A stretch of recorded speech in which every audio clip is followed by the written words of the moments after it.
Coventry City owner Sisu's interests are aligned with the fans, according to the boss of the English Football League.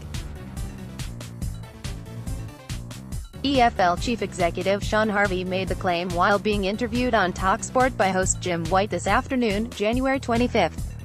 Mr. White was quizzing Mr. Harvey on what the EFL can do to regulate football club ownership, referring to issues at Charlton and Blackpool where fans have been protesting against the owners. The interview comes at an increasingly worrying time for Coventry City fans, with less than 100 days until the final game of the League One season at the Ricoh Arena and no sign of a new deal for the Sky Blues to play there again next season. The EFL is understood to have told the football club it cannot play outside of Coventry again, as it did when home games were played at Northampton Town, and the club and its owners are on collision with landlords Wasps, who insist there will be no talks on a new deal while legal action continues over the Ricoh Arena row. Gone but not forgotten, Highfield Road View Gallery Sisu has never replied to our requests for comments on the legal action.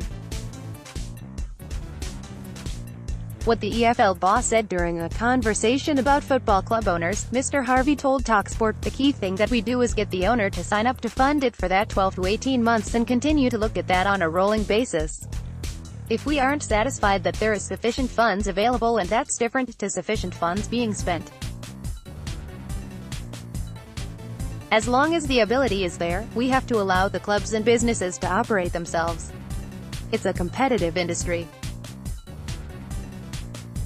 Jim White, Sisu at Coventry, a hedge fund, they've got no interest in football. What are they doing in there? Shaun Harvey, they obviously have got an interest in football, because they've bought the club. It's 20 years today since the Ricoh got the green light. Jim White, interrupting, financial interest. Shaun Harvey, absolutely. Jim White, beyond that though, their heart isn't in football. Shaun Harvey, their heart may not be, but their interests are aligned with the fans.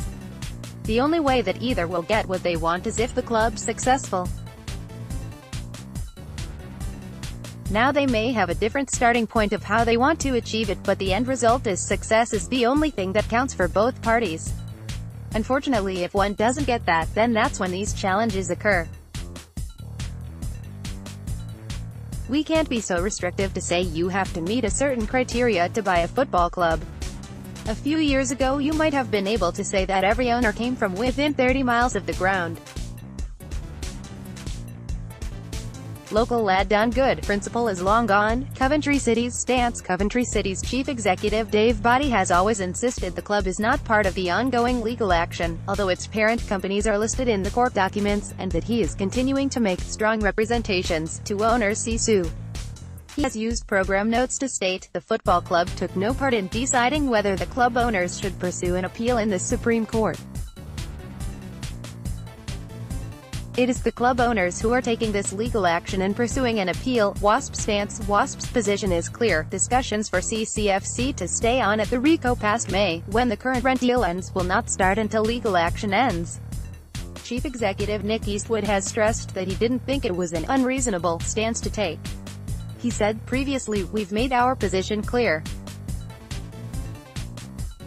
I don't think people think it is an unreasonable position. I don't think anyone else in our position would be taking any alternative position. Being quite brutal and frank, CCFC have a decision to make and they appear to have made their decision." Visit our Facebook pages for Coventry and Nuneaton, or visit our Twitter pages for Coventry and Nuneaton. Watch our videos on YouTube and see our photos on Instagram. Find old stories in our online archives and search for jobs, motors and property, or place an advert or family notice here.